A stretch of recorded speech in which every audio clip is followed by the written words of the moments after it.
I would like to welcome everyone to this webinar today, which will be dissecting the State of the Nation address that was delivered yesterday by President Cyril Ramaphosa. It's always a great pleasure for us at the Wits School of Governance to be hosting these events, and we pride ourselves for the insights that we generate to shed light on public policy questions, on governance, on development management. We are a school that seeks to be relevant and to be responsive to the current challenges that our country faces. And we've put together a diverse group of experts who are going to share their insights with us on the different aspects of the State of the Nation address. We're still living in times of turbulence. There is still a lot of fog in the political horizon.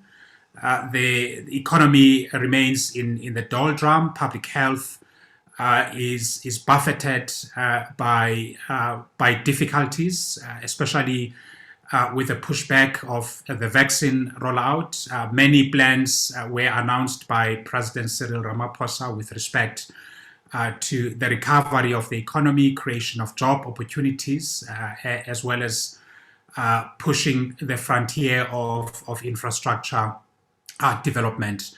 All of these questions will be a subject of debate amongst our panelists today.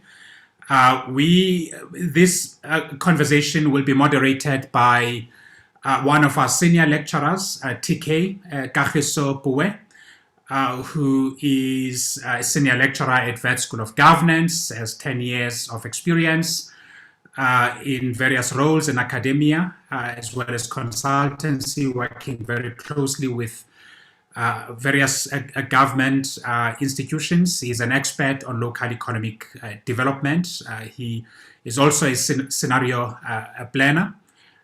He has been very active in consulting for especially the Gauteng government in the past. He has had various institutional backgrounds, having been previously affiliated with the Northwest University Vaal campus, as well as the Gordon Institute for Business Sciences. With those words, I would really like to welcome all of you, our participants, and looking forward to a very robust and perspicuous reflections from our colleagues. Over to you, TK. All right. Thanks for the introduction, Prof. Kobo, and welcome to everyone else.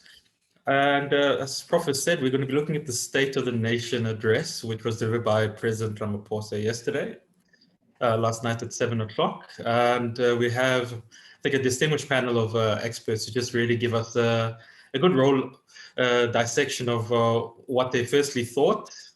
Secondly, where they thought, the president could have gone or should have gone. And I think thirdly, and most importantly, what we can look forward to as the year progresses. We would encourage you to also be part of the discussion by sending through your questions either on the Facebook link there below. And we will hopefully, we are going to make time to ensure that the panel of experts also get to hear your voices and also respond to your questions. So please don't be shy in providing your own form of analysis, even if it's not a question and you just want to get the discussion rolling. We respect that and we encourage that. Without further ado, let me just introduce the panelists for today and the order they'll be going in. We'll start with Dr. LUMKILE Mondi, who I think we've just heard is a newly minted PhD. So if you can just give him some hands, it'll be welcome. Well done, and well done to you, Doc. He's a lecturer here at the School of Economics and Finance at Wits, has worked extensively on the African continent, most notably for the Industrial Development Corporation, where he had 11 years experience as an executive. But I think what will be most important will be, I think he'll be leaning on his experience where he was a member of the state-owned enterprises presidential review and also served on President Thabo Mbeki's economic advisory role. So it'll actually be interesting to hear his thoughts as it relates to the economy. The second speaker will be SIMAMKELE DLAKAVU from the University of Cape Town. She's a gender studies lecturer and has played a leading role in the formulation of undergraduate and postgraduate courses, namely the development and conflict of political change, gender and the politics of development, theories of political action at UCT. Previous to this, she was a student activist. I never know if you ever stop being a student activist, but I guess she'll give us insight into that. And she worked closely with, she was a former media and communications manager at Oxfam. So we look forward to her also possibly giving us a global perspective on these things as it relates to inequality. She'll be followed by Professor Susan BOOYSEN, who needs no introduction here to the Wits School of Governance. She is a renowned professor, was a renowned professor here, and really one of the building blocks for this institution. She's currently the Director of Research at the Pooe Institute of Strategic Reflection, otherwise known as MISTRA. We'll be having a book launch later in the year, which we will be hosting, titled Precarious Power. So please do keep a lookout for that. Then finally, we will have Professor NDLETYANA, who should not be a stranger to most people who focus on South African politics. But if you need to know, he is currently based at the University of Johannesburg, where he is a professor, I think in the political sciences department. He's, again, another former MISTRA, I think, leader. He was the head of political economy at the faculty of MISTRA. And before, my advice would be, before Mr. Tito Mboweni comes and gives us his speech, if you've got any random sense, I would really advise that you buy his book, Autonomy of ANC in Power, Insights from Port Elizabeth from 1990 to 2019, which is a very insightful book, and hopefully he'll also be able to share some of it here with us. And with that, that's our panel for today. And again, I just want to emphasize that we really are hoping that you, the audience, will also take part in this. But without further ado, in that order, we just want to start with you, Dr. Mondi, just to get your insights about your thoughts about the State of the Nation address and also the country as a whole. Good morning. Thank you so much, TK. South Africa is in an economic, financial, and health crisis. We've seen the impact of the coronavirus on our economy. Firstly, just to remind all of us on the work that's been done by my colleagues across various universities through the coronavirus rapid mobile surveys, where they show that in wave 2 of the survey, that about 3 million jobs had been lost. And in fact, the huge impact was on women, and therefore a huge impact on female-headed households as a result of the lockdown, but also the jobs that were lost during the lockdown. And in fact, by the third quarter of last year, according to the statistics South Africa, we had unemployment at about 30.8%, with extended unemployment at about 43%. So really, colleagues, the impact of the health crisis and the economic crisis, which is seen in continuous negative growth of our economy, where we estimate that we registered negative 7.2 GDP growth in 2020. The speech by the president yesterday really anchored the importance of the private sector in the economic resilience and recovery of South Africa's economy.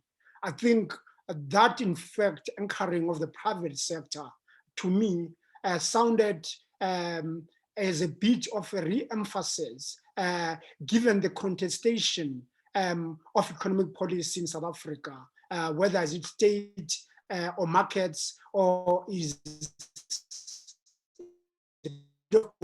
or is state-led. So I think my message really is that at least the re-anchoring of the importance of the private sector in terms of creating wealth, creating opportunities, and assisting us to recover and drive the economy going forward.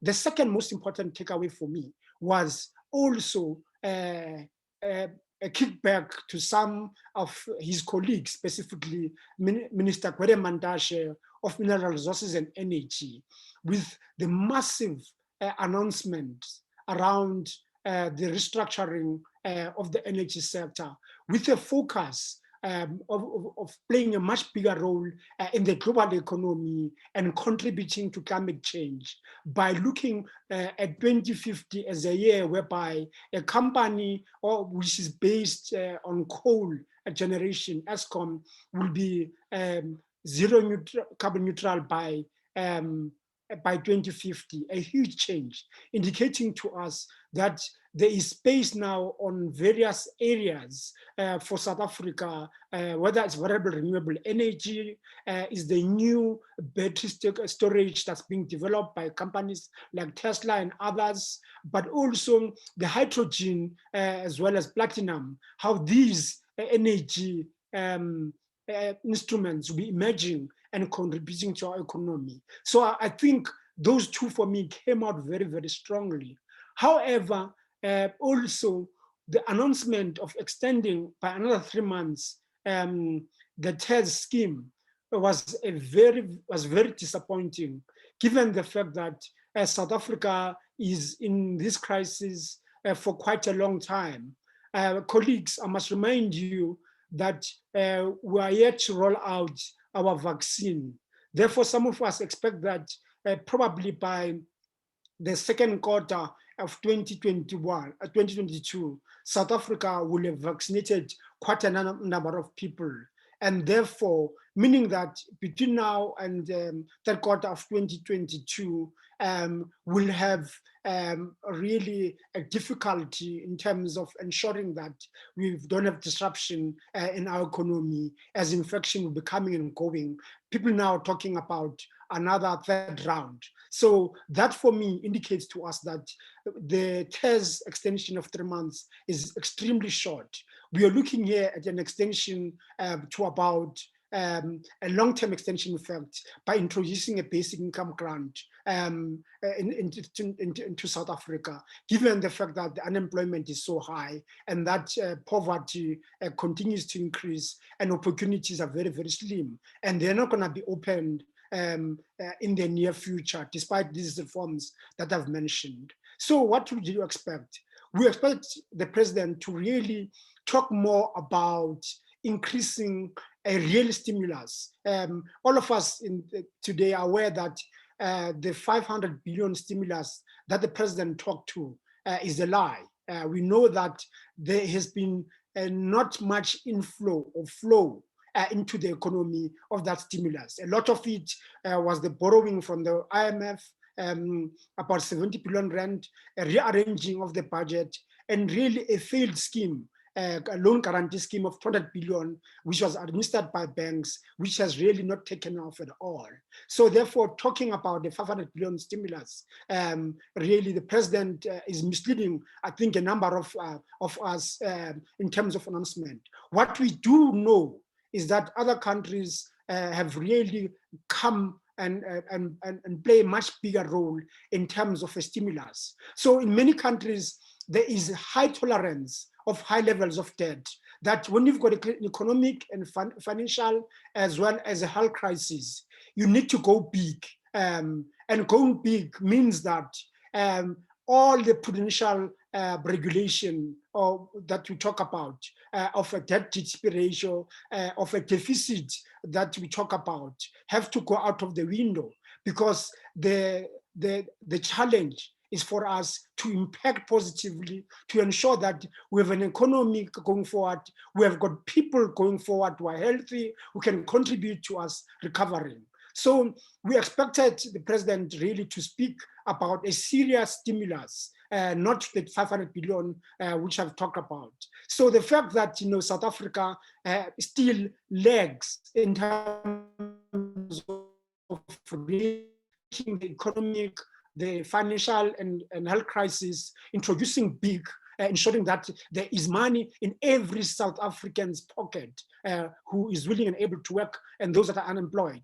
That this, for me, is going to have a huge impact in the quality of life and many livelihoods of South African. So what we expected? So we had expected that the president would announce maybe a 1 trillion stimulus impacting not only on energy, but on transport, on water, on education. Of course, there was an announcement around the IT infrastructure, the migration from analog to digital, but expected more. And we wonder, why is South Africa then continuing to embark on austerity, which we think then in the next few weeks, the Minister of Finance will talk austerity, because really the stimulus that we expected, that we've seen elsewhere, and the implementation thereof to grow the economy so that it becomes resilient and create opportunities has not happened. We remain concerned that South Africa's resilience is being tested. And therefore, when you talk about economic growth, economic opportunity, about livelihoods being sustained, I think South Africa is going to fall short. Of course, on Monday, my colleagues who are working on CREM will be releasing further work around wave 3, or giving us results about what has happened. I'm not expecting any good story. So therefore, really, it's a disappointment that although we welcome the president announcement on the ICT, specifically the migration to digital, welcome the announcement around the deregulation of the energy sector. We take note that the DMRE is likely to push back, given that Minister Mantashe and his team, as well the NERSA, have been slow in enacting regulation to allow the openness that the president talks to. And therefore we remain quite skeptical that these announcements, although they're very, very positive somewhat, however, the implementation will be a challenge. But at the same time, we still need more stimuli. So I'm hoping that coming out of this, we're gonna go out as academics and others and mobilize to push our government to really put the real stimulus. Otherwise, the resilience of our economy and livelihoods and families will perish due to the financial, economic, and health crisis. Thank you so much. TK. Thank you very much, Dr. Mondi, and no, it was very succinct, and thank you for keeping to time. And as we will return to you, and I hope you'll also be able to touch on the Africa continental trade deal later on when we return to you. We now move to our second panelist, SIMAMKELE, and I read with great interest your tweet yesterday saying you were still waiting for a gendered perspective. So I'm hoping you did get what you were looking for, but let me not put words into your mouth and allow you to start your analysis of SONA and just take us into your confidence.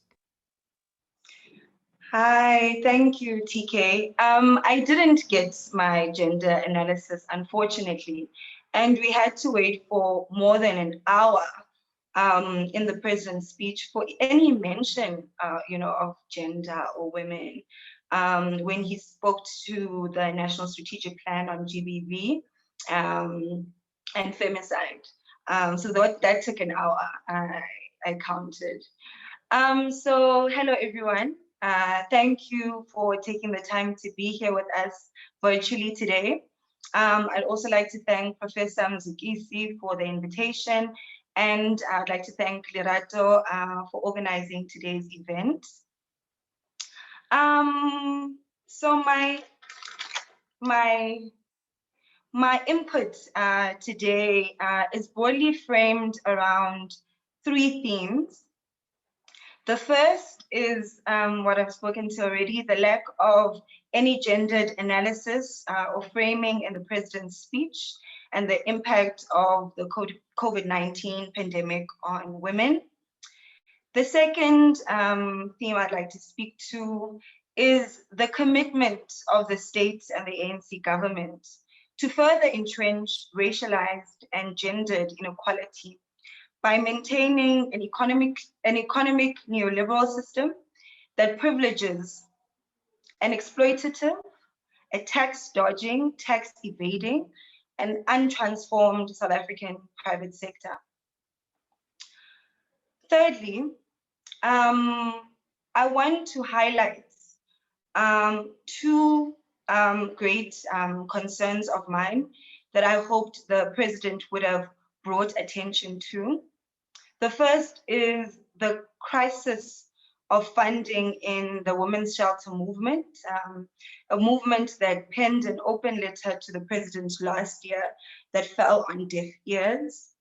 Secondly, is the mental health care crisis that we find ourselves in due to this pandemic. Okay, so before I begin, I'd like to share two quotes from one from an esteemed leftist and feminist author activist, Arundhati Roy. So she said, historically, pandemics have forced humans to break with the past and imagine their world anew. This one is no different. It is a portal, a gateway between one world and the next. The second quote I'd like to share is from an African feminist group who at the beginning of the pandemic gathered themselves and collectively wrote the African Feminist Post-COVID-19 Economic Recovery Statement. In the statement that you can co-sign, that I've already co-signed, they state, African growth over the last 20 years has been accompanied by pervasive unemployment, whilst wealth and inequality gaps are now at the highest levels. Decades of reduced public spending has left millions without access to basic services such as healthcare, whilst the movement towards privatizing those services and resources, including water and energy, has deeply embedded and perpetuated inequality. So to go into I think actually before I go into my first theme, I want to say what I appreciated in the president's remarks. So I would like to acknowledge and applaud the State Social Relief Fund, which Ramaphosa said the social and I quote, the social and economic relief package that we introduced in April last year is the largest intervention of its kind in our history. So I'm really thankful for that, particularly that 350 Rand, because it means so much to people who don't have, food on the table, people who have to even buy water, who even have to buy access to adequate sanitation, because, as we know that our government has even failed to build toilets in a lot of communities in our countries. So I'm really thankful that that 350 Rand has been extended for the next 3 months, and I hope that it will continue further within the pandemic. But I really wonder, would we have had such, a social relief package if we did not have the kind of vigilant and committed civil society that we do in South Africa, that continues to hold the state accountable? Because at the beginning of the lockdowns, South African organizations, civil society organizations on the left and the workers' movement gathered to form a coalition of a people's responsive COVID-19 response. And so I'm thankful for those campaigns such as Pay the Grants that have been consistent in making sure that the state responds in more just ways. So that is all that I have to say that I appreciated in the president's speech. So just to get to my points. So the first one was the lack of any gendered analysis or framing in the president's speech, and the impact of COVID-19 on women. So last year in July 2020, feminist economists based at WITS published a study titled Gender and the Early Effects of the COVID-19 Crisis, in the paid and unpaid economies in South Africa. And the study demonstrated that during the hard lockdown period, women were more severely affected than men in the early phase of the crisis. It showed that net job losses were higher for women than men. It showed that among those who remained employed, there was also a higher fall in the average hours.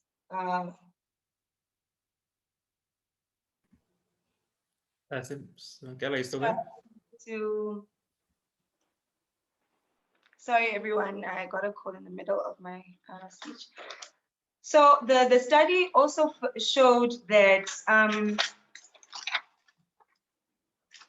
a bigger fall in the average hours worked per week for women than men, for those that remained employed.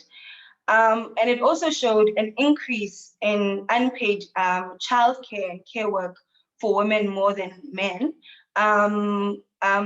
with as more than 80% of women reporting spending more time than usual on childcare.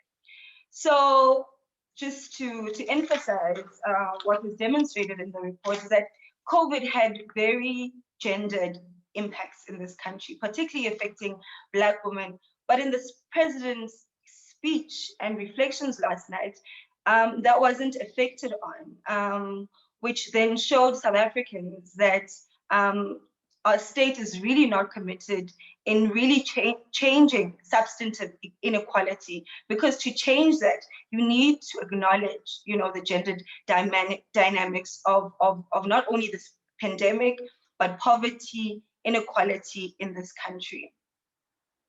Because it remains, because poverty and inequality have the face of a Black woman.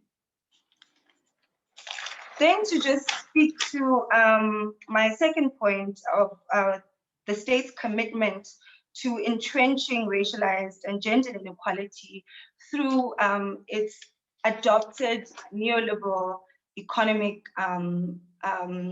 policies. Yesterday, it was really painful to hear the president thank the South African private sector as much as he did, without thanking, firstly, the women in this country and who uphold this economy through their unpaid care work, through their casualized labor. So the president thanked the private sector numerous times, but he failed to acknowledge the exploitative nature of this private sector, the tax dodging, tax evading nature of this private sector. A report released by Oxfam a few years ago called the Even It Up report highlighted that if companies paid taxes as they were supposed to do in South Africa, what we could receive from that injection in taxes could build a clinic in every village in this country. So why not hold the South African private sector accountable? During this pandemic, we've seen so many businesses try to cheat their employees out of receiving the UIF. We've seen businesses, supermarkets, the monopoly of South African supermarkets and retailers increase food prices, and not just any kind of food, but food that the majority of the poor need, such as brown bread, oil, amasi, potatoes. That's the South African private sector that was applauded by the president yesterday. Thirdly, because I see my time is almost up, I would like to speak to the crisis of the women's shelter movement in this country that wrote an open letter to the president last year. The president acknowledged, GBV, as the second pandemic, but that acknowledgement from the state had to be extracted from the states. It didn't come from Ramaphosa. Literally, women shut down this country in 2018, 2019 through the total shutdown movement. They went to the union buildings and refused to leave until the president addressed them. That response, this plan that we have now, comes from the feminist movement. It doesn't come from Ramaphosa. I just wanted to highlight that. So when he says that he's delivering on the promise, no, he's delivering on feminist demands that were won in the streets. So going to the South African Women's Shelter Movement, that acknowledgement of the second pandemic, it's good to acknowledge it, but what are you doing about it? Women reported increased levels of domestic violence during this pandemic. Hotlines ran a buzz. But the Women's Shelter Movement, which is often the first respondent to these moments of crisis, remains underfunded. They don't have food. They don't even have enough beds. And the private, and they continuously lobby the state, whether it's through writing this open letter that I spoke about, whether it's through emailing the state or calling the state, and even going on television on shows such as Special Assignment. But that consistent lobbying has fell on deaf ears.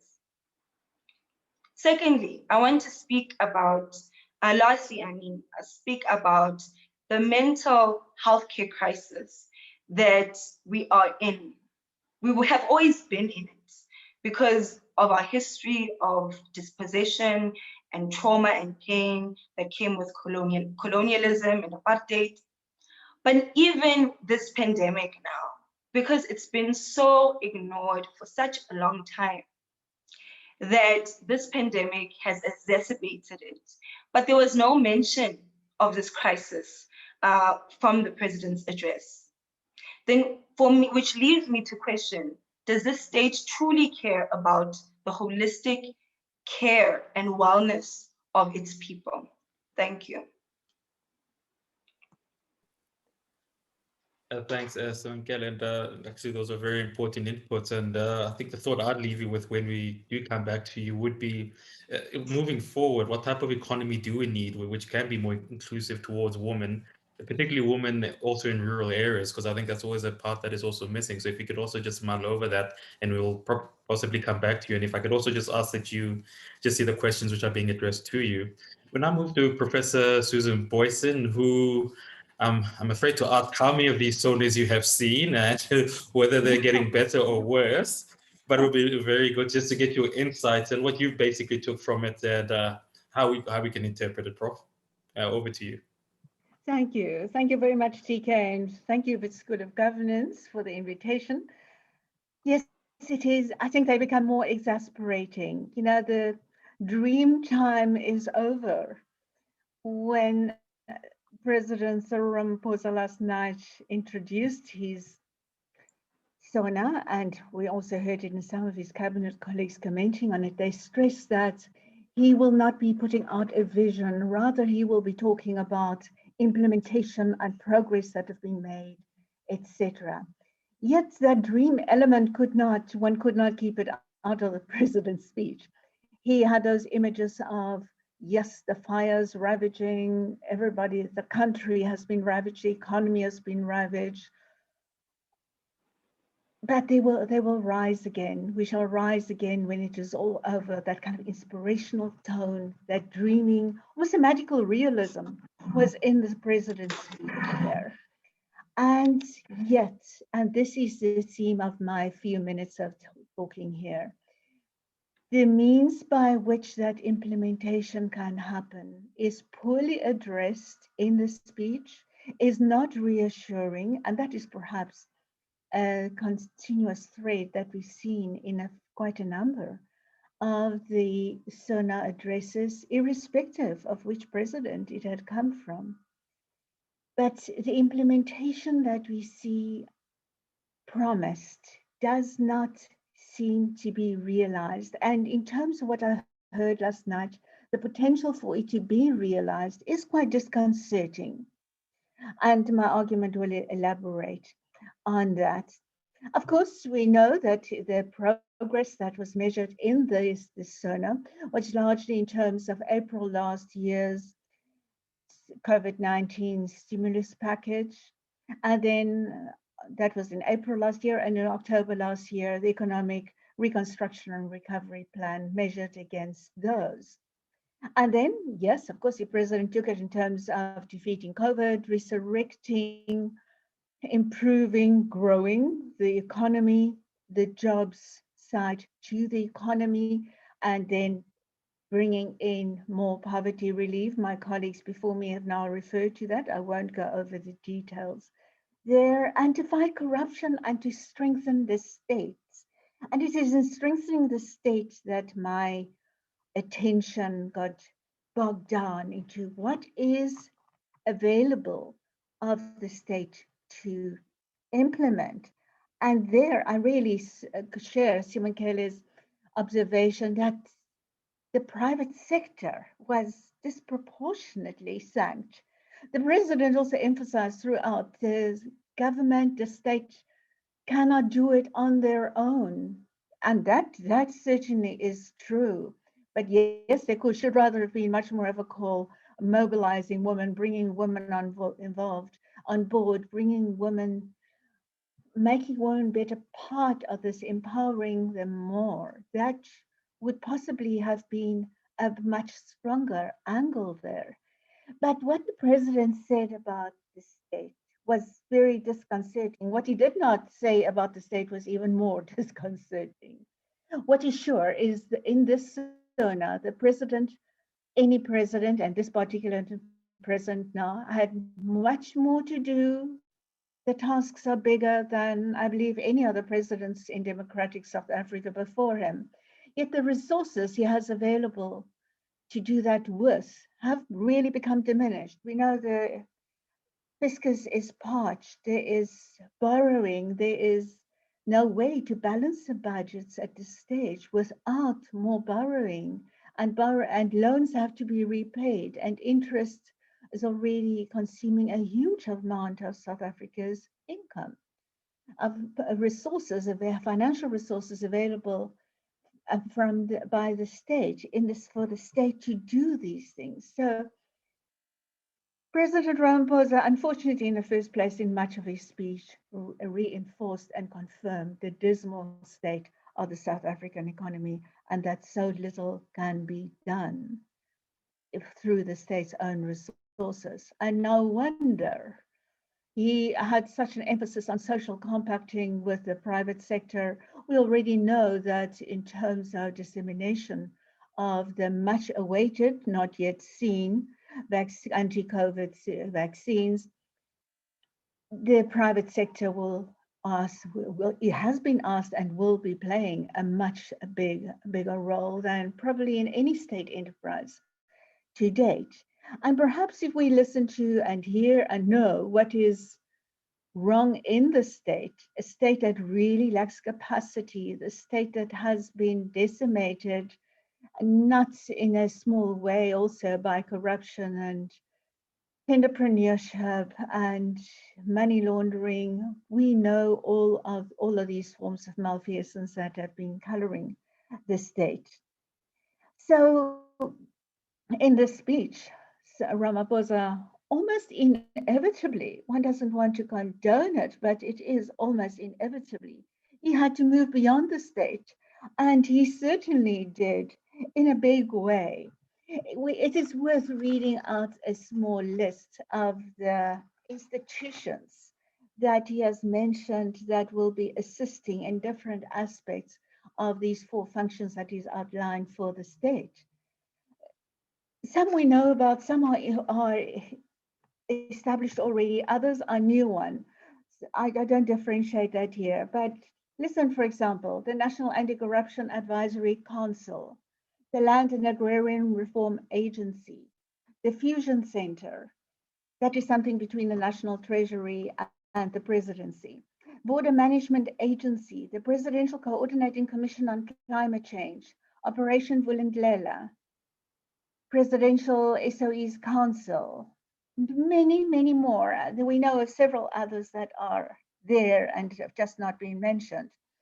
And that is actually a trend in a contemporary South African state, and something that I also deal with in some detail in the book that will be published next month. And that is that there's the type of parallelism in state operations, which acknowledges that the official state, if there is a state, is supposed to be official, but it doesn't always quite work that way. But the official state is simply not able to do everything it is required to do, everything it is established to do, everything it is the employees are paid to do.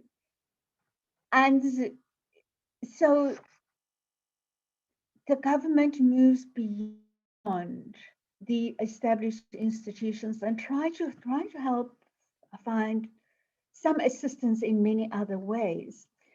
As such, perhaps it's not a bad idea because civil society elements are brought in. Sometimes experts are brought in. Sometimes expert-sounding people are brought in who are really not contributing much.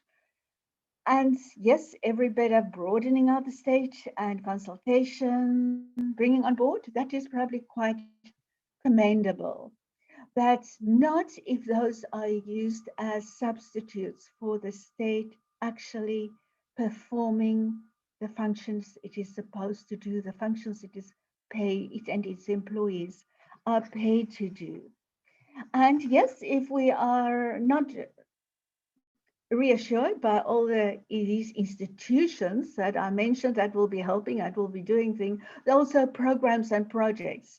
There is quite a number of programs and projects that were mentioned last night. Infrastructure investment projects, the state housing infrastructure program. There are master plans, or there are several master plans coming up. Presidential employment stimulus, yes, that's slightly a different category. There are management networks. There are many, many substitutes for what the state is supposed to be doing.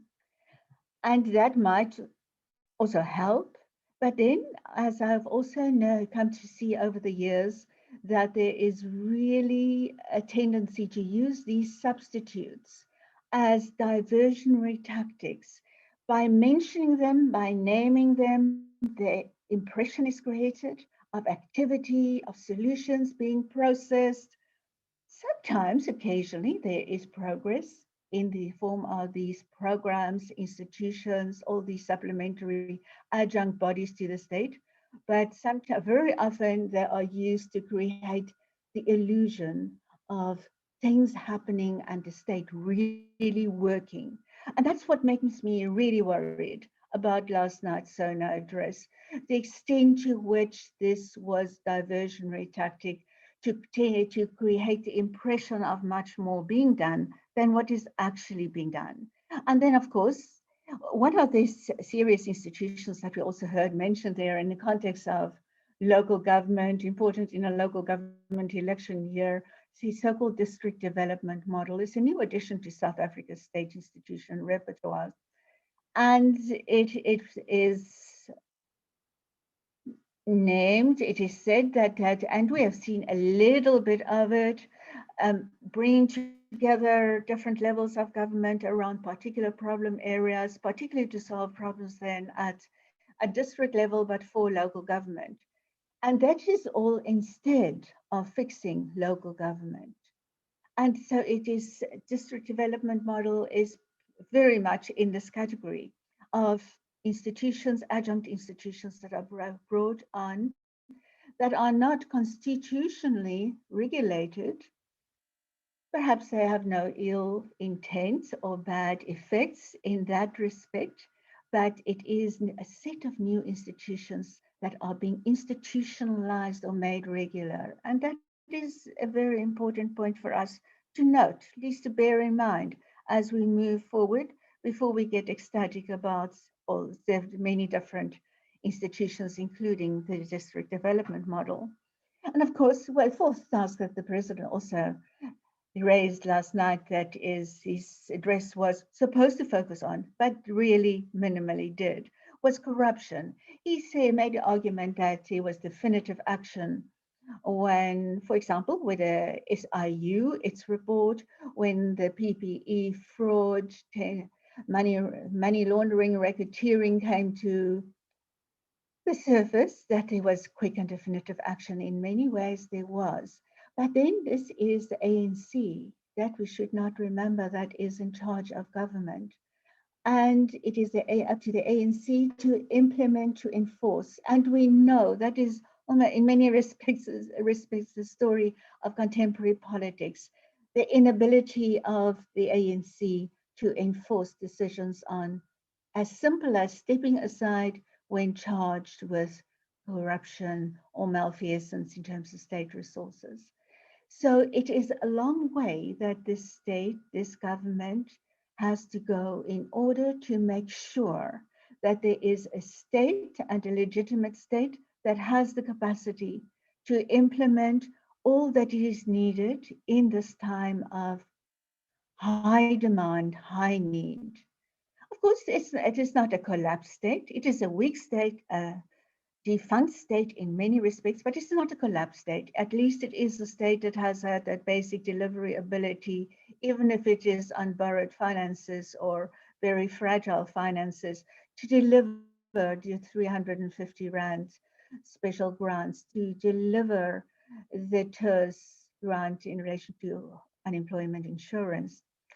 That basic welfare net, safe social security net is in place, and the state has still been able to deliver at that level.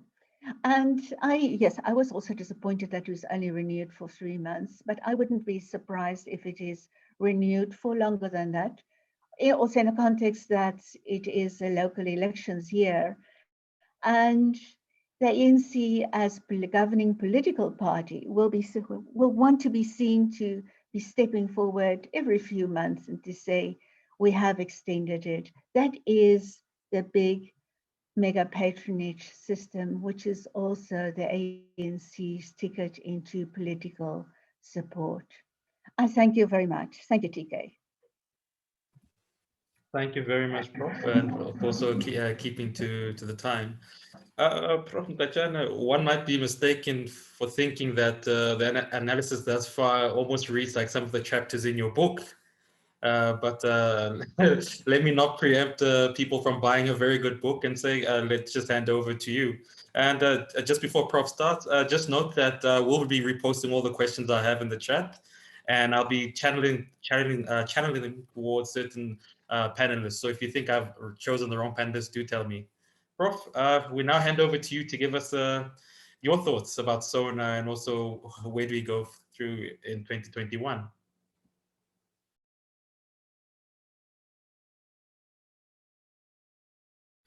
You're muted, Prof. Oh, yeah.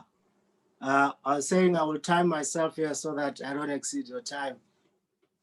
Well, I share a lot of things that have been said by my colleagues, and perhaps we'll avoid those as well, but focus more on other things that I thought were quite noteworthy. Firstly, I thought the speech was pretty, well, a little bit inspiring. I liked the metaphor of us being, is it famous, whose vitality is renewed by fire. And so the experience of pain at times is not necessarily or entirely fatalistic, but it can be a sense of renewal. And so beyond this fire, beyond this misery, lies prosperity. That's what the president says. I didn't think that metaphor was entirely a bad metaphor, especially if you have to employ emotive language to a republic whose mood is quite depressed. However, the details, the subsequent speech, I found pretty standard. If there's any wow factor about it. Perhaps the details that alert us to that, to the newness, are yet to come. But as of now, it's pretty standard. Let me start. So it was always going to be a tough speech. You are speaking to a country whose mood is very down. A lot of people have died. People have been at home, and some of them have not been drinking for a while. So people are quite pissed off, so to speak. Added to that, they've lost jobs. People are dying, and at a time when they thought perhaps they were just about to come out of this gloom with the promise of a vaccine, then we get to hear that actually this vaccine doesn't quite solve our own kind of virus. And then in addition to that, by the way, it's just about to expire. So that adds to the misery. And then when they receive their speech, when they switch on their TVs to listen to the president, they're already a little bit angry, and therefore are looking for something dramatic. Something dramatic, not just good news, but dramatic. So you have to lift them out of their depths of depression, which is quite tough by any standards, right? And make them optimistic. So it was always a tall order, really, to make a speech at a time like this. But that was not helped, as I said, by the ordinariness, to some degree, of the details. And the president started off by acknowledging the enormity of challenges that lie ahead. I thought that was quite smart. You need to do that. And of course, as part of laying the ground for what was going to be the theme of his talk, that given the enormity, therefore the measures should meet that enormity sense of urgency. So there should be extraordinary measures beyond the ordinary. And this is where disappointment then comes in, when you start opening your eyes looking for the extraordinary in light of the gravity of the moment. But then you come across standard, right? Measures like construction, infrastructure construction, those are initiatives that we have historically come up with. As you know, public works projects, they are quite good, especially because they absorb the unemployed, most of whom are unskilled. So that's good. And it also means that you are likely to revive, the construction, the industry as a whole. More people will be employed. Dams, it's always good to have good dams. And of course, more roads create a suitable environment for the private sector to invest. And there was an attempt to elevate, move somewhat beyond the ordinary to promising something that might be new. And this is the emphasis on local production. Identified 42 products that are going to be, whose production is going to be encouraged to happen locally. Poultry, for instance, apparently is one of them. But then this triggers a question in my mind, because this has been a long-standing gripe that our local industry has somewhat been depressed or allowed to decline by opening up our customs, allowing all sorts of products inside without imposing any tariffs to protect our local industry. I mean, part of the reason why, perhaps LUMKILE might add a little bit on this, part of the reason why our chicken industry, for instance, has been weakened is because Americans dumped all sorts of chicken parts in our market, right? And this was apparently part of a quid pro quo deal that we have with the Americans. And so, and from early on, there was an outcry that you need to protect our local industry, textile industry also. But the response at the time was that no, international trade agreements, we need to observe them. We can't block imports from coming in. And so now, when you say you are prioritizing local production, how are you going to do that when in the past you've been saying you can't do that? So that bit of detail for me would be very useful. Perhaps that's where the wow factor comes in, or lies, I don't know. But what it also showed yesterday is the slowness with which we do things. We are big on talk. We talk about things for years. And when we repeat them, you expect the audience to be excited as if it's a new thing. Take, for instance, the issue of renewable energy. We've known for years that ESCOM can't meet the existing demand, not only existing, but future demand if you want to expand the economy.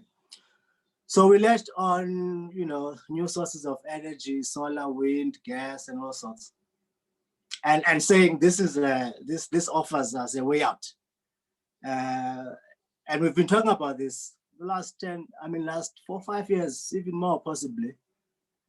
And yesterday, when the president purported to be announcing new extraordinary measures, was in fact repeating something he had said a lot earlier, that we are in discussion. Licensing will happen quicker. There's been talk of licensing, there's been talk of this for the last 4 or 5 years. It would have been a lot better yesterday had he said, actually by next week, we'll add, I don't know how many, 20, 500, whatever megabytes onto our grid extracted from new sources of energy. But it's promise of yet to come. And the same promise has been made in the last 5 years. And yet you are seated here very miserable. Tomorrow looks very dim, it's dark, and yet someone tells you of something that you have heard, and yet he still wants you to believe that tomorrow will be different. Disappointing.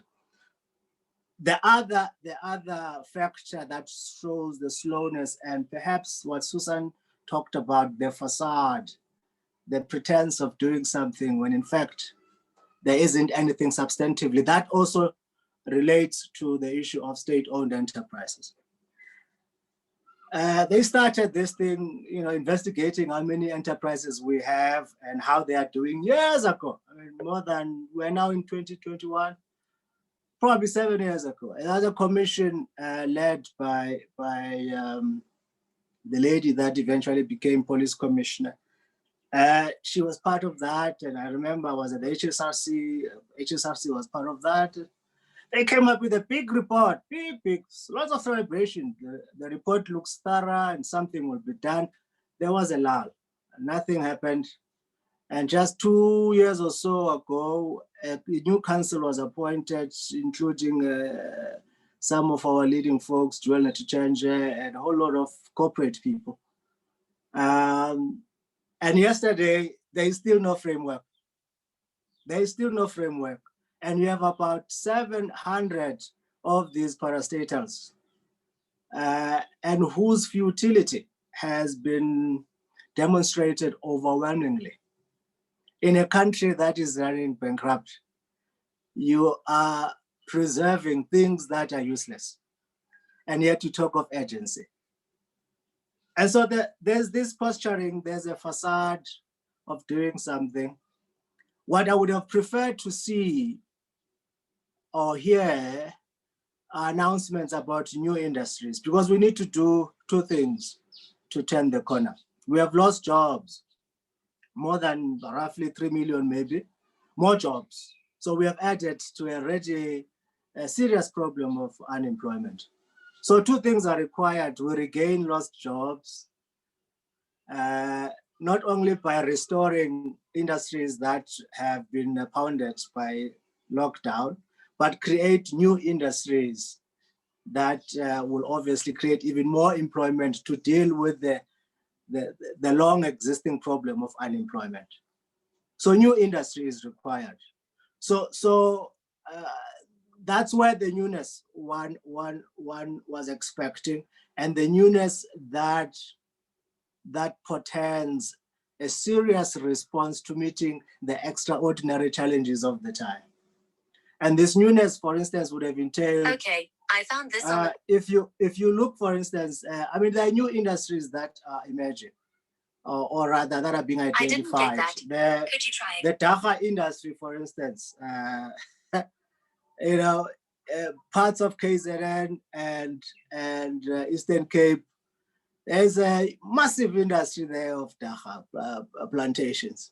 And now with port being legalized, all sorts of products that one can make, and you don't need to import skills. You know, Amambondo have been growing this herb for a while.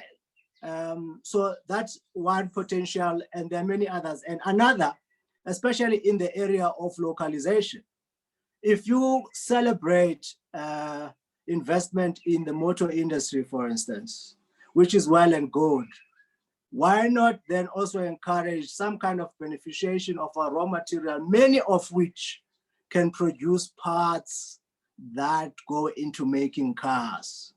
And perhaps the other question around manufacturing of cars, perhaps that one needs clarity on. I'm not sure if LUMKILE can help here. Are we simply assembling, or are we also making parts? Because if we make parts, then we can tap into our raw material, polymers, aluminum, all sorts of copper, whatever. All these products can make parts that go into cars, right? So in that way, then you're not just celebrating investment, but you are triggering beneficiation, and at the same time, opening up new industries, right? So as I close, really, for me, what this shows is that we seem to be locked down somewhat in a pathology, a sickness that celebrates mere talk. I see that as if talking is some massive achievement.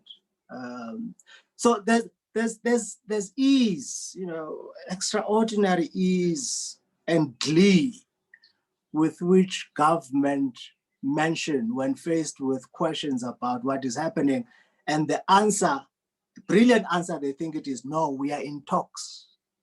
We are in talks. So talking is celebrated as a major achievement. And I mean, this is something that has been happening in this country. It's really a sickness. Of course, it helps to have a consensus. You need to get, government is not the only actor in the economy. It has to collaborate with business as well as trade unions, right? But some of the changes that are required will obviously trample upon the interest of one or the other, and inevitably, they might resist those initiatives. So then, do you remain stuck in talks because you are facing resistance? Or do you move on to do what is necessary? So someone has got to lead. Government has got to take the initiative, right? Because continuous consensus seeking pretty much means stagnation. I'll pause there. Thank you. Thank you very much, Prof. And we'd also thank you for showing us these new industries. I think they were trying to speak back to you. It's either that or it was the ancestors, we are not sure. But if Siri is your ancestor, we should be worried. But then you did speak about Dagga, but I'm not going to touch on that. I think now one will just move towards taking in some of your questions. I think we do want to spend a lot of time on the questions. So what I'll do is I have typed up the questions to the panelists, but just to kick it off, I'll start with the question which will be directed to you, Dr. LUMKILE. It's from Tandazun Ndlovu, and he speaks of, is the possibility of household debt cancellation not an option to be considered by the National Credit Regulator, and also the curbing of tax increases? And he speaks about it in relation to municipal debt, especially household debt. He said, would this not form part of the rebooting and rebuilding of the economy? I hope I've done justice to that question.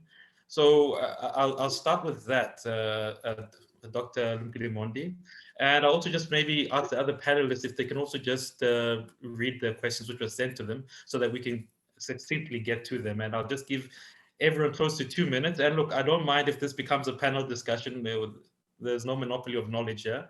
So please, we'll just start with you, Dr. LUMKILE. Thanks so much, Mr. Ndlovu, for the question. So typically, every money that is lent to a counterparty is money borrowed from someone else. So therefore, with the expectation that the borrower will pay back that amount. So what we've seen everywhere, it is easier for us to write off debt owed to government because we owe to ourselves. So where in the US, for example, what President Biden is doing is reducing student debt because the debt of the students was raised or they were funded by a state-owned enterprise. So it's easier to write off.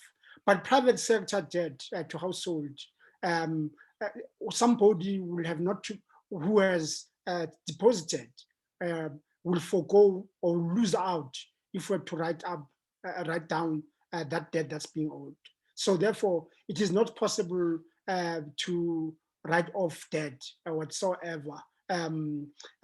So basically what you want to do in society is you want a functioning regime, a functioning state that ensures that more than anything else, there is a basic income grant, which I've been arguing here this morning, where at least you alleviate that pressure on households who don't have food to go and borrow. But it will be a very bad example for us to write off household debt because we know some of the debt goes towards white goods, or if we're lucky, but most of it goes to consumption. So really, I wouldn't encourage it. I think you are on your own. If you take out debt, you can't pay it, you're on your own. You have to face the consequences. TK? Thanks for that, LUMKILE. And I'll just move to you, SIMAMKELE. Did you get my questions? Yes. I'll just read. Okay, now if you could just read them and then just lead us with your thoughts on them. Okay, I think there was mostly statements, and then there were 2 questions. I really appreciated Lihle Ngobozi's comment. She said that the state of the nation consistently reminds us of gendered citizenship. So if you can read the whole thing on the comments, but I really appreciate what she had to say. So the 2 questions that were directed at me was that what was the way forward? So in the chat that I just shared the response, the resources that I used in my speech. So for instance, the reports that I mentioned.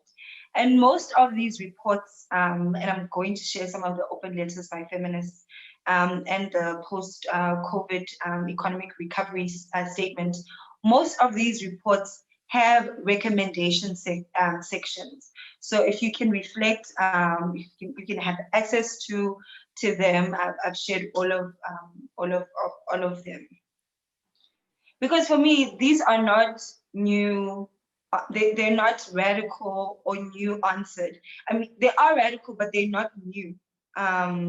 It's challenging the basic, infrastructure of our economy that I said, for instance, privileges a private sector that hasn't been committed not only to transformation, but has consistently evaded and dodged taxes, which could be used to build, our healthcare infrastructure, to employ our healthcare workers. That could be used to build, our education system and schools. That could be used to employ, create jobs And so the private sector for me and the continued tax dodging and tax evasion and illicit financial outflows that stem from our country need to be interrogated further, and how those resources could be used to benefit, ordinary citizens. So those are some of the recommendations made in some of the resources that I shared. Additionally, increased public spending. We know that through, the adopted neoliberal policy economic agenda of the mid-90s, instead of an economically distributive agenda, it has led to decreased public spending on basic social services, and also has led to the increasing of the privatization of basic services, such as water. For instance, in 2019, I lived in what is now called Makanda, Ikhini, or Gramstar, where you have to literally buy water because the tap water is undrinkable. So what does that say about a state, and how anti-poor it is, where ordinary people in a town where there's almost a 40% unemployment rate, when ordinary people have to buy drinking water? So those are, for me, are some of the solutions that I don't bring forward, but years of activism, of research, that comes from the South African left, whether it's academia or civil society or community-based organizations. This knowledge is known, and this is knowledge that was fought for. These were ideas that were fought for.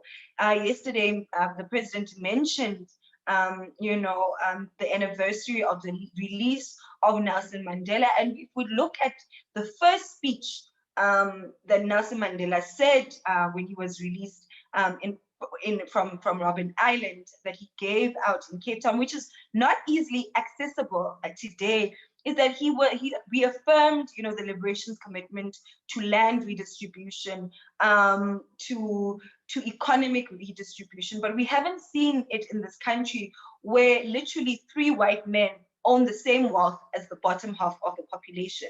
That is unjust. That wealth needs to be returned, so that wealth can be used, for instance, to procure vaccines, to build our healthcare infrastructure, and to decrease, eliminate student debts, for instance. So those solutions are publicly available, and those ideas are publicly available. I'll continue to share some of the resources below. So the second question, let me just go back, was that if I think SONA, do you think we should stick to how the SONA was conducted this year, even post-COVID? Tani Modise mentioned that the State of the Nation address cost, I think, 100,000 rand from above 20 million beforehand, which is a staggering amount that can be used elsewhere, but also there are two sides to this coin, right? The coin is, because I do understand that there has to be decreased spending, of such events, but there is a benefit to such events for local economies. For instance, the people that are employed when the SONA happens. I was living in Cape Town last year, so I've got to, and I've been to SONA a couple of times. I've got to see, for instance, the benefits of this, of such events to local economies, whether it's bread and breakfasts or, sorry, am I back? Whether it's like tourism, whether it's informal workers in the streets of like on plain streets, or local spots like shops around. So there is some kind of benefit, to these kinds of events. So I'm a little bit torn, but I really generally just don't like the the flossy, glossy, red carpet stuff, and I applaud the EFF for not participating in that show. Okay. I was going to say, but as you say that, you look like you were dressed up for sauna yourself, but Witz's one is not that expensive. Really? So No, I am not. I am not. all right. See if I was. Prof. Boysen, I think the question is addressed to you, has to do with ESCOM, but there's something you said what was quite interesting. You said it's very hard sometimes to look at the state without understanding the minutiae and the problems which are endemic within the state. You speak about capacity, you speak about, because when we speak about state-owned entities, I think what you're saying is actually very key. The fact that, look, you can't just simply say you want to fix state-owned entities when government by its very self is also a bit disorganized. So maybe what I'm trying to ask or channel the question is, how do we really deal with state-owned entities? Because the debate either flows that they are wholly ineffective, but there are international examples that show us that it's really a managerial thing. If you look at Singapore and the Chinese, they manage them quite well.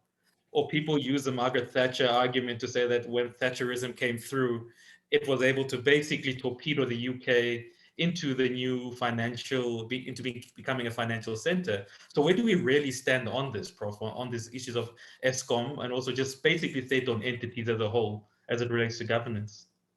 Wow. Yes, South Africa and South Africa is a particularly big problem because I believe there are 723 state-owned enterprise entities. And yes, a few of them are the big ones. And there's also most of the problematic ones are really, really big ones. And, and they form such a central part of our economy. A few years ago, and our former president, remember those days, Jacob Zuma's State of the Nation addresses, he really held the SOEs out as the next big, powerful job creators in the economy, as the drivers of job creation. And that was a mere, I would estimate that was about 5-6 years ago. And it was exactly that growth in employment in those entities that has become one of his biggest problems. We know that ESCOM is estimated to be overstaffed by tens of thousands of people. And it is just about impossible. It seems impossible. We have not seen much progress. We heard from, in terms of ESCOM, we heard from Cyril Ramaphosa last night that they are continuously working with ESCOM to return it to financial and operational functionality. Wow, that could mean just about anything. And so we really have to hear more about that because that is important. The economy, to a large extent, and voter confidence, and besides voter confidence, investor confidence, and investment, also international direct investment in the South African economy, depend on how stable electricity supply is. Mining has virtually come to a head. There are more options, possibilities for mining development, but big developers, and it costs big money, are not going to come in if there's not a secure energy supply. And the meager measures that Cyril Ramaphosa referred to last night simply do not go a long way. We've heard that about 2,000 megawatts of emergency power will be, the successful bids for that will be announced anytime soon. We have heard that with lower requirements for licensing, easing up of the licensing regime, a further 5,000 megawatts will be unlocked. And these all go some way towards, but by far not far enough, towards about 11,800 megawatt need that there is in the economy. We know Cyril Ramaphosa, soon after he stepped in as president, after Jacob Zuma's resignation in early 2018, there were big announcements and big hope for green energy, renewable energy coming into play and playing a big role in South Africa, and like it should, but then all candidates started emerging, and there have been questions, there also continue to be questions about ownership, whether it would be economically empowering for the population in South Africa, if the current ownership of the alternative energy sources, if they become powerful possessions in the economy. So South Africa, that is a tricky one. There are no easy answers on this one. South Africa continuously has to balance the big nationalism debates and economic empowerment and restitution debates in our political being. That continuously has to be balanced with what can be done on the economic side, including and especially perhaps here on the energy side. So we hear there is progress from the president. We don't know exactly to what extent the progress is there. We just know the deep fault lines are not easily drawn out and reversible. And we definitely didn't hear the answers to the dilemma cauldron in which South Africa is. We did not hear that last night. Thank you.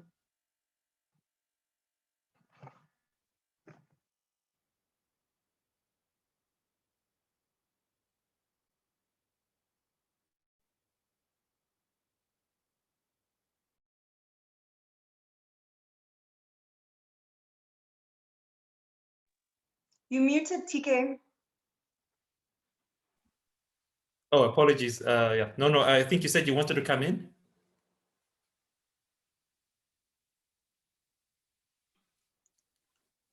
Yes, I forgot to just mention something in my analysis earlier that I wanted to pick up on. So the president mentioned that this idea of, you know, a new dawn, a new rise in this country.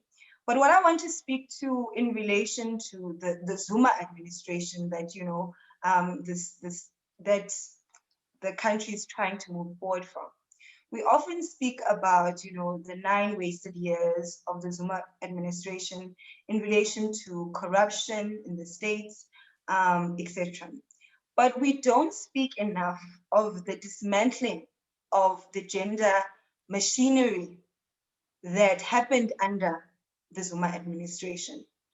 So when we come into, you know, when we came into the transition to the South African, you know, democracy, women organized under the Women's National Coalition in order for the transition to be a more gender just transition, like, for instance, in order to avoid what happened in other post-colonial societies in the continent. So they won that fight. That's why we have a constitution that is, you know, gender conscious. We don't only have a constitution that recognizes racialized inequality, it also recognizes gendered inequality and discrimination. And that also, you know, campaigning and lobbying led to different institutions, which were called the gender machinery, to be installed. And the Zuma administration dismantled that entire gender machinery. Then gave us, you know, the Ministry of Women, which had name changes so many times, that is, you know, ran by, you know, an ANC Women's League elite few. So for me, the president's speech last night reminded me that we didn't get a new dawn in relation to gender justice.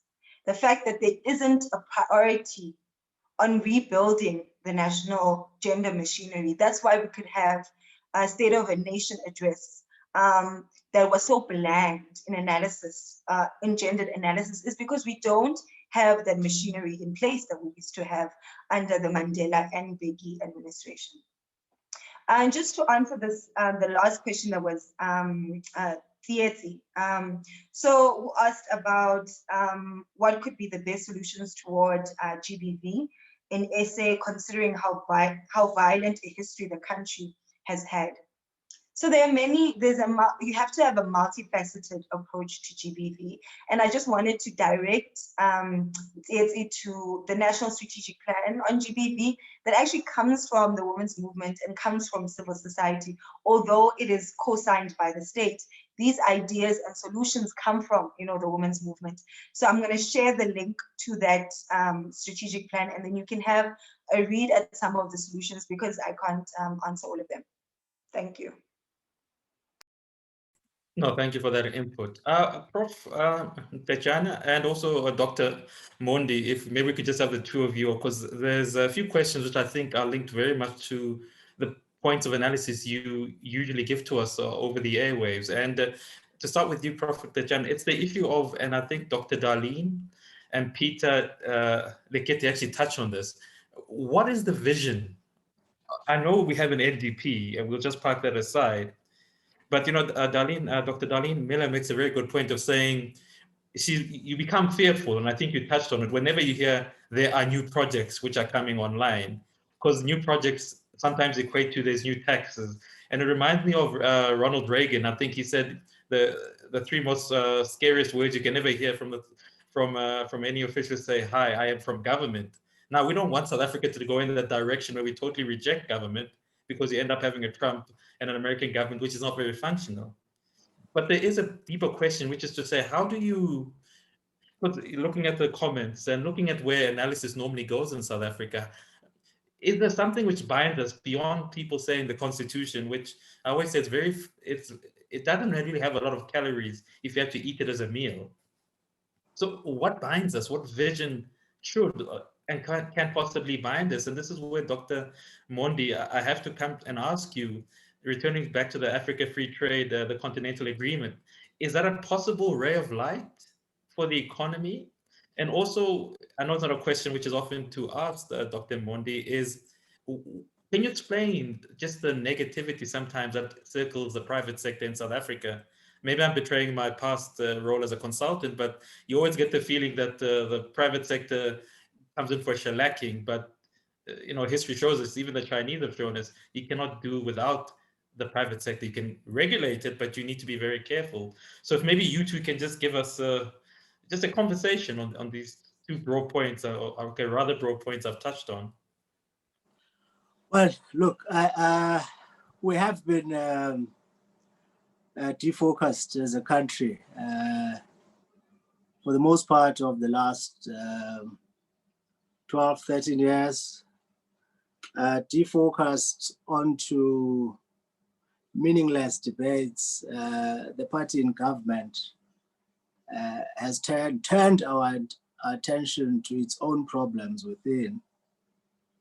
And I think the public discourse inevitably focused on that as well, because what became of the ANC had huge implications for the entire republic. And I must say I was one of those who focused on those debates quite closely. And so for a while, we were about saving the republic from dishonorable elements.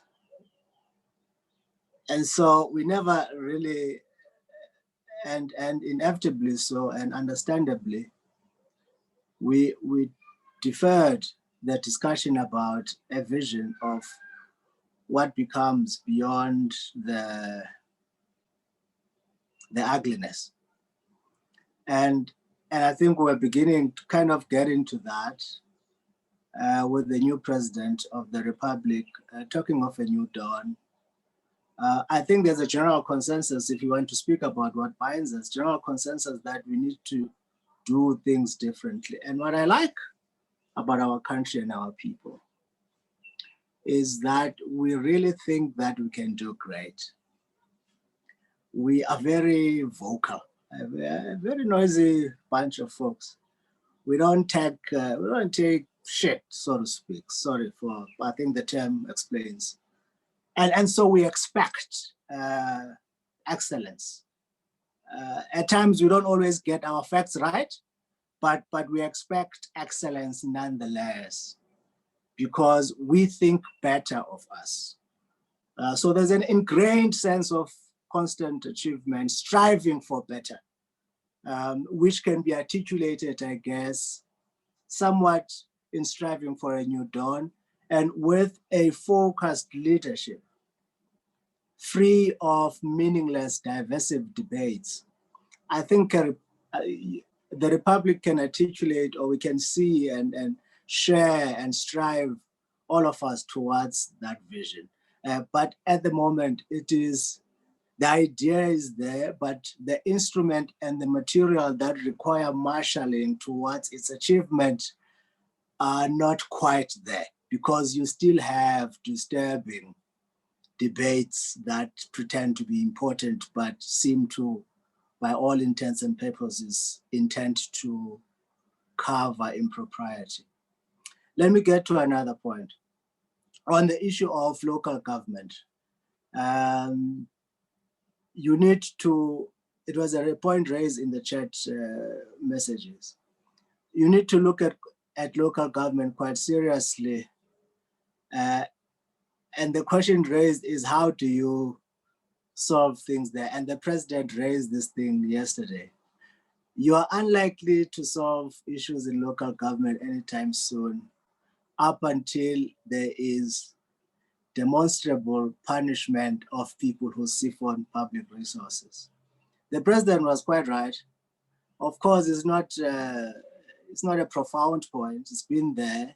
There's been lack of consequence management, especially in local government.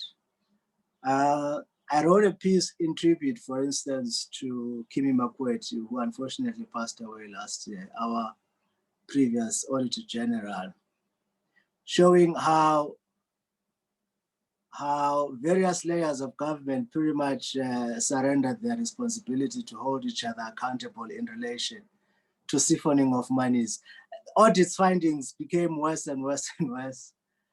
The audit committee in government, in parliament, did nothing. National office, they did nothing. The Auditor General was left alone, crying out for help. And all that it needed was for the political party and the provincial government, for instance, to apply punishment on those who were found guilty of these things. And at some point, in fact, the Auditor General thought that maybe folks in provincial government or in the municipality did not know what to do.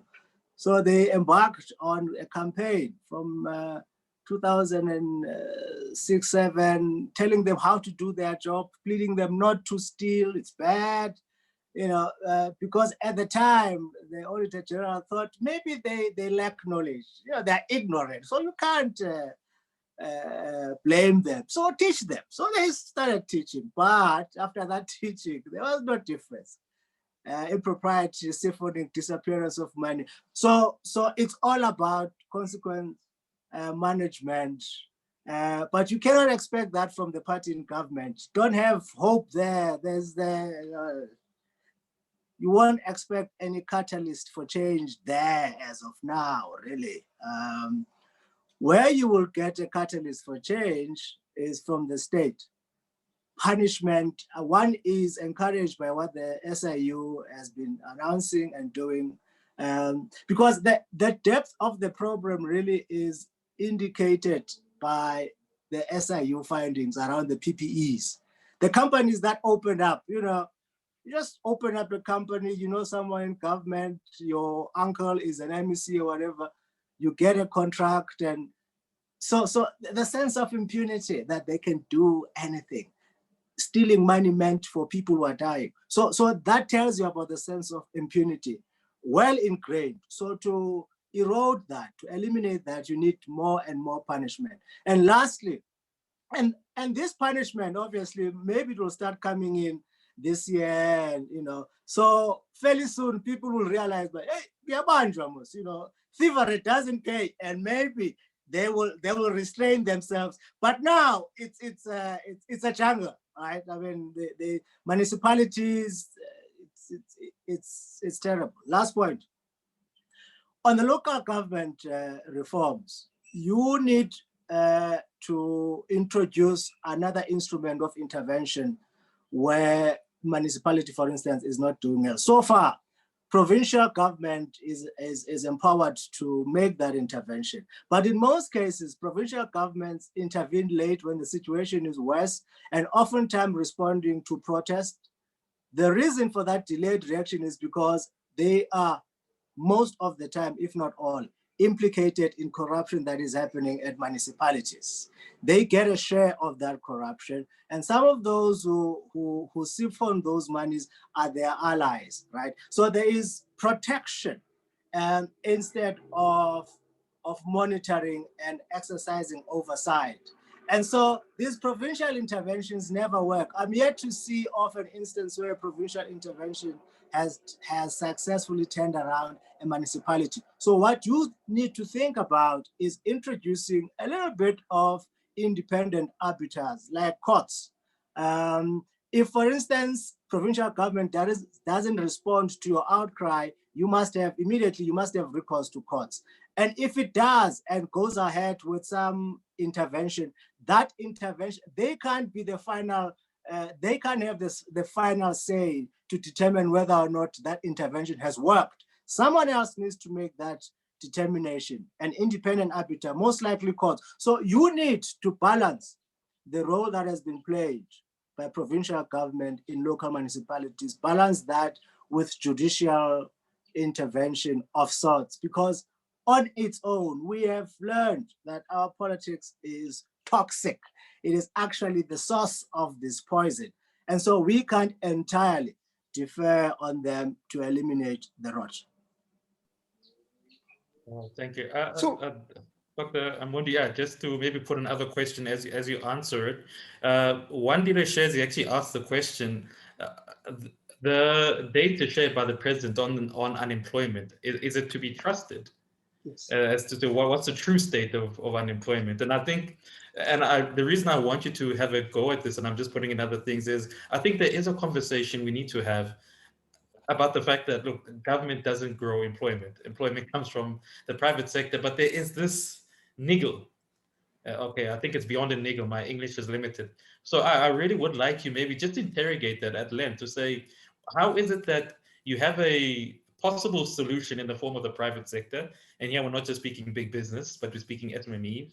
But you have government and certain forces within civil society that keep fighting each other instead of actually saying who is best and who can actually do the job. So please just maybe illuminate us with some knowledge on why are we stuck in this perpetual battle.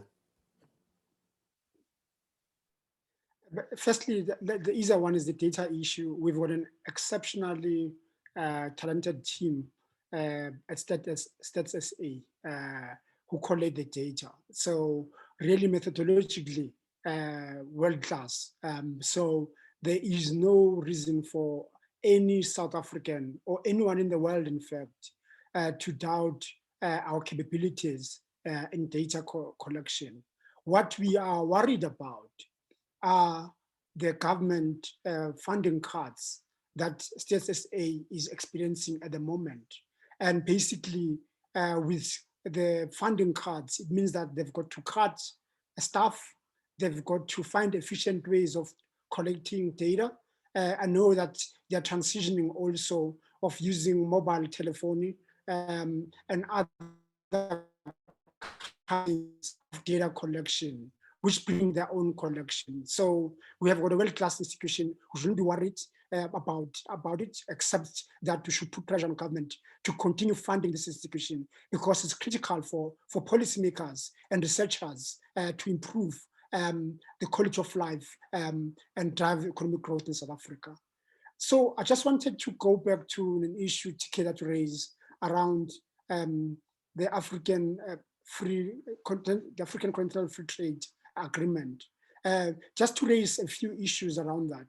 Firstly, the South African state-owned entities were far ahead in terms of investing in the rest of the continent. So some of you will remember that, who are my age, that in the late 80s, Eskom adopted a strategy called Electricity for All. In that strategy, firstly, was to electrify Black areas in the transition towards our democracy in 1994, to ensure that all the Black areas and Black households are all electrified, which by 2000, as you all know, they had achieved about 97% rate of electrifying. But more than that, they led in globalization. So for example, again, with Eskom went global, impacting positively across the continent. For example, in the western part, Benin, Mauritania, Senegal, they became a partner to rebuild the hydroelectricity generation and lay out GSM technology, which basically transformed the telephone industry in those. Previously, when you are in Senegal or Benin or Mauritania, if you want to call anywhere, even domestically, your call will first go to France and then come back to Benin because the exchange was based in France. So through ESCOM, they were able to address two issues. First, the generation issue. Secondly, the telephone issue or the telecommunication issue through ESCOM. So ESCOM really became one of the very successful companies, not only in terms of that, but also in telecoms. Some of you will remember that ESCOM had a license, a telecom license in Lesotho, had a telecom license in Uganda in addition to electricity. And in fact, really this integration of Africa driven by SOEs is also seen in a company called Transnet through one of their subsidiaries called Komaza, who do the same thing around running operation and selling or leasing some of their wagons to the rest of the continent in an attempt to push African integration. And when President Beki adopts or together with Bouteflika and the Nigerian Obasanjo, they then develop African Renaissance. And at the back of it, we see private sector also now crowding in, following the successes of SOEs in their experience. One of the SOEs, in fact, one of the government-linked companies, which had also done very well in the continent, is a company called Mnet. Mnet, some of you will remember, that is rooted in the States. Transnet had a very big share in Mnet. Sorry, not Mnet, man, MTN, sorry, in MTN. And MTN strategy to go to the rest of the continent was not supported by shareholders in the private sector. And Transnet Pension Fund was supporting it all the way to Nigeria. And some of you remember Sakima Ozoma was pivotal as the CEO of Transnet in doing that. So what I'm saying basically is that an ideological shift happened in the early 2000s, between 2003 onwards, where basically the boards of these SOEs told these SOEs that why are you doing all this thing in the continent? You must do things locally. So what they did basically, they destroyed a company like ESCOM, which had engineering capability, destroyed it because suddenly revenues that were in hard currency were no longer coming, and the state was saying, you know what, we're now going to generate electricity on our own. Therefore, we want you to look internally. And in doing so, ESCOM had to cut costs and lost huge capability. So by the time ESCOM rolls out Kusile Midupi, it's really under-resourced, had been incapacitated by political decisions which were made by our government. So the issue of integration of free trade agreement now is no longer, it's politicians who are driving it, but arguably it's a private sector of South Africa at the back of these SOEs I've mentioned also moved following these SOEs. I mean, Darlene Miller, who is in this, has written extensively about checkers in Zambia and how the issues around buying local became a huge issue leading to strike in Zambia. So what I'm saying, colleagues, is that the issue of African integration under COVID is now going to be very, very, very difficult. So what I'm hearing now under COVID is a sense by many of our corporates of how they can play a role in working with governments in the rest of the continent to ensure that there's a rollout of vaccine. For example, a number of companies are looking at South African companies, how they work together with the state to provide vaccines so that they can continue operating, because if these states are failing to roll out vaccines, it means that the workers of our companies in the rest of the continent are all going to be infected, disrupting production. So really, arguably, the vision of African trade is a beautiful one, but the state has to allow more private sector to roll out infrastructure. So the announcement on the energy side by President Ramaphosa, I'm hoping that he'll drive that agenda also to the rest of the continent, because most of the states are highly indebted, capabilities is questionable. So therefore, some of our private sector companies have that capability, and they're already there in those countries. So integration should be smoothly post-COVID. But at the moment, we have to deal with COVID and make sure that private sector is also allowed together with government to procure and roll out to their employees, so that we can create more wealth, create more opportunities, and grow South Africa and the rest of the continent, because there is capital among these companies, and they're willing to play a pivotal role in rolling out this vaccine. On the issue really that was raised, whether is it private sector, is it government, I think, colleagues, it is very clear to me. I was worked for the state most of my life, but also worked for a development finance institution where we worked with private sector, that the issues that Professor NDLETYANA was raising earlier around import substitution, I think in South Africa, in those old sectors, South Africa as cost base doesn't allow it to roll out a benefit to the consumer and household. So in the case of poultry, which President NDLETYANA raised, really, I and many of you sitting today know that if I go to Massmart and buy Brazilian chicken in bigger packs, I can feed many and give them protein. They're cheap, they are in large bulk. Of course, they've been injected with some fluid to make them look bigger. But really, we're talking about affordable food, or key food that nourishes, that can build stronger and resilient individuals in the face of COVID and others, is accessible and affordable.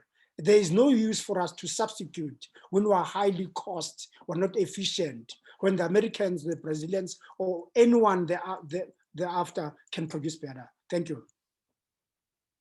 No, thank you for that very important input, because I think there is a conversation which is needed to say, listen, which is the best solution available and how can we best manage that solution? Now, looking at time, colleagues and everyone who's joined us, we don't want to take any more of your time. So we're going to have a round which I'm making up, which is called, I think, in appreciation of the Chinese philosopher MONDI, who says, it is easy to be a critic, but to be a critic without a solution is like trying to stop a flood with a flood.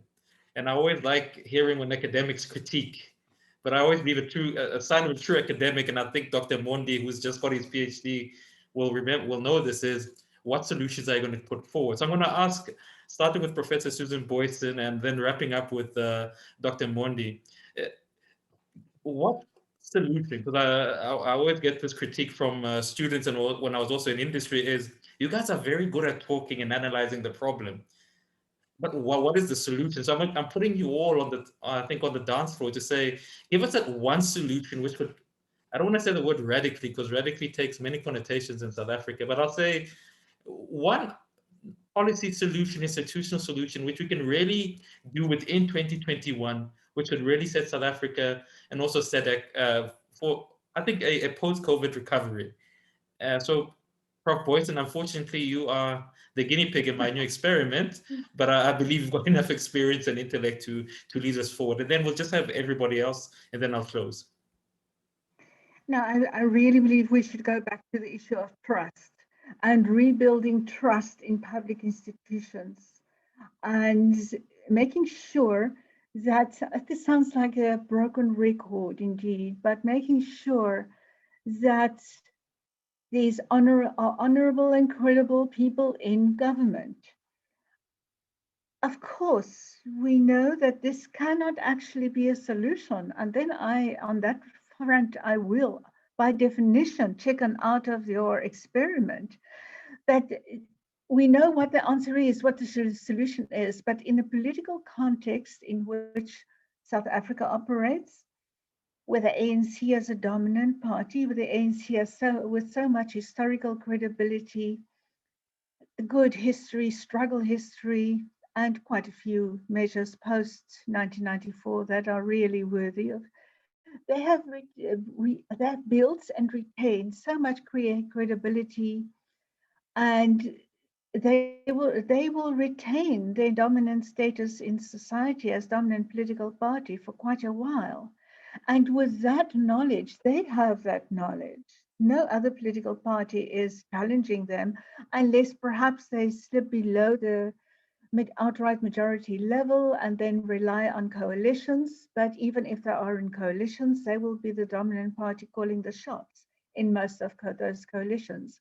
And as long as the ANC knows that malfeasance in government, covering up the wrongdoing, basically because everybody is guilty to some extent, that is not, as long as they know that they can do that and they're not going to lose power, serious cleaning up of the state is not going to happen. And the ANC at this stage is also a party that really tries to forestall another split, like we had in the sense of the EFF, the ACOPE before that, and UDM before that, parties that essentially, in some instances at least, broke on grounds of corruption with the main party. But the ANC is at the stage playing that game politically to forestall that. And that means they have to have internal peace and they have to compromise with internal factions. With some factions, there is not a non-corrupt one, but some are less corrupt than the other ones. And that means that knowledge of continuous political dominance and knowing that even the divisive partners in the ANC, within ANC, play that game of not wanting to split the party any further. That means that there is not going to be definitive cleaning up. There are going to be prosecutions. We know even when people are charged now, investigated by SIU, may be charged after that, it can take years and years, if ever after that, to get those decisions. And so at this stage, and that is probably very depressing, very pessimistic, I do not think there can be a solution that really matters in these situations where we have to recreate trust in public institutions, the belief that government is doing well, is doing the best it can, because too much water has passed under that bridge. Thank you.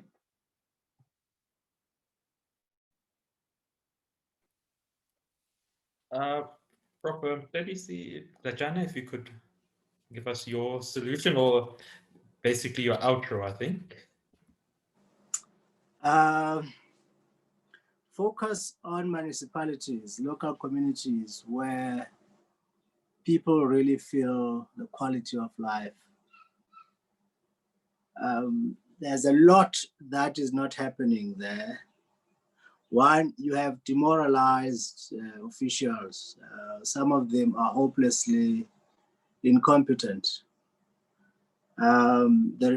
which then means that when you have a potential business person, for instance, applying for rezoning to open up a factory or something like that, that application goes for years and years unanswered. These folks have no interest. They don't give a damn. They're more concerned about their own jobs. So in areas where you could have, niches of economic activity, those things are not taken advantage of because the municipality is not is not seeing itself as part of creating development. The officials in the municipalities look at their employment as a source of livelihood. They don't look at the state as an instrument to facilitate development. And what then happens is that you have deterioration of the quality of roads. SIMAMKELE was talking about Makana at some point. You have potholes. This is the story that you can tell about every municipality. And yet there is money for roads to be constructed. Our national government, especially COCTA, is not focusing in those areas. They are not focusing, zooming down to provincial government and for provincial government to act on municipalities. So you need to fire all this dead wood. And of course, in doing that, you might have to deal with SAMU. SAMU makes a lot of trade union there. They makes a lot of interesting points when it comes to conditions of work and salaries, but some of the time they tend to protect incompetent people.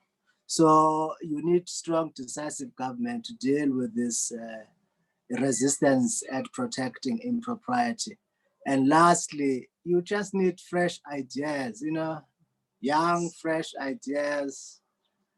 Get rid of these people who were employed on the basis of ANC membership. They've run out of ideas to tap into or recognize new areas of economic activity in their communities.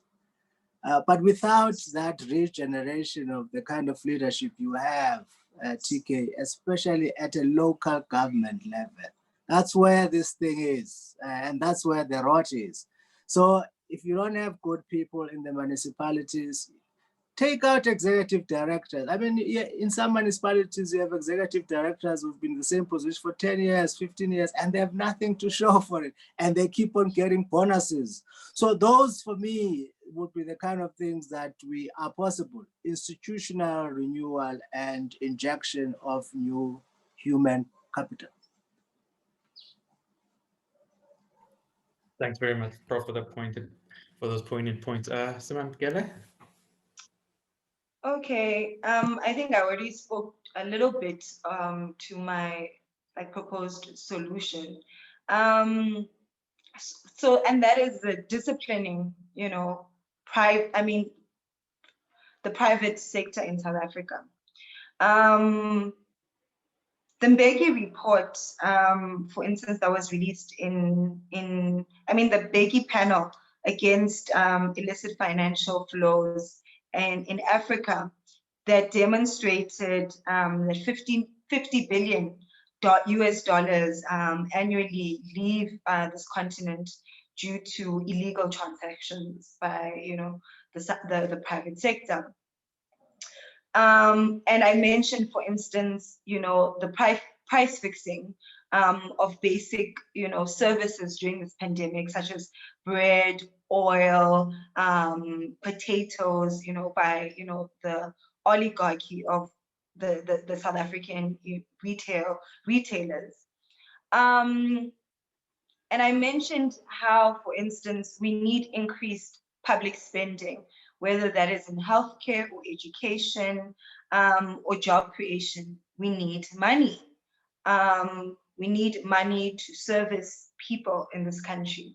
And that money, for me, will come from the disciplining of the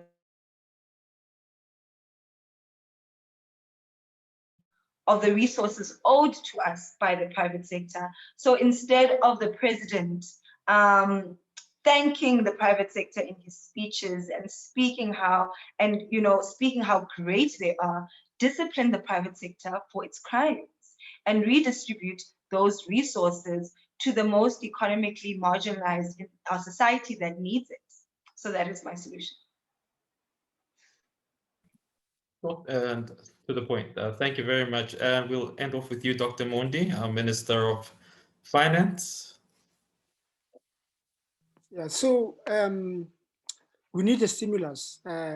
We cannot, as South Africa, sit back and believe that our strategy of relying on private sector for redress and addressing the structural weakness that we inherited under apartheid will simply go away when the economy recovers.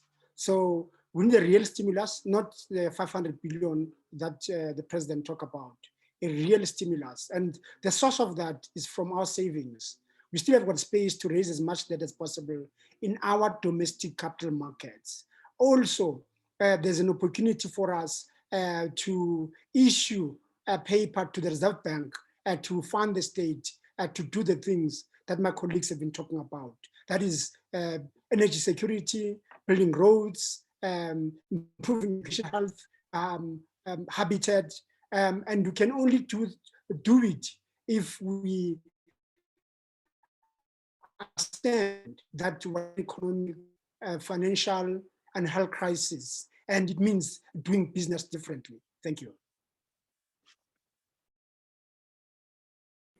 Thank you, Dr. Mondi. Thank you just to everybody that was actually able to just participate, starting firstly with our guests and panelists. Thank you so much for your time. We know that you guys could be doing other things, but you actually chose to just share your knowledge and your insights about the Republic going forward. And especially to you, the members, thank you for your questions. Thank you for just your inputs and the conversations which you started. This is not the end. We're just beginning the year here at the Wits School of Governance, and we'll be hosting more of these type of events. And we're looking maybe to make it more granular, more meaningful, so that you can speak about your own experiences. Because I always am very interested when you hear people say, listen, I come from this part of South Africa and I've seen this part not working. Why is this not the point? And I think that's where, as a Wits School of Governance, we're heading towards. We want to be impactful towards you and what you want to do in your various areas. So again, we thank you for your time. We thank you for your patience. If we did not get to your question, it was not done on purpose. It was just that time sometimes is the fiend in these situations. So thank you very much. And please be on the lookout for more of these types of conversations from Lerato. We thank the team, the Wits School of Governance team, people like Lerato, Professor Kobo, who was not able to join us in this closing. And the one thing I would maybe encourage you to also do, if you've got time, you've got some spare change, apart from buying the books from our panelists, please do make a point of dropping Wits School of Governance an email if you're interested in knowing more about our programs. Thank you. Have a good weekend, and God bless you all. Bye. All right, thank you. Cheers.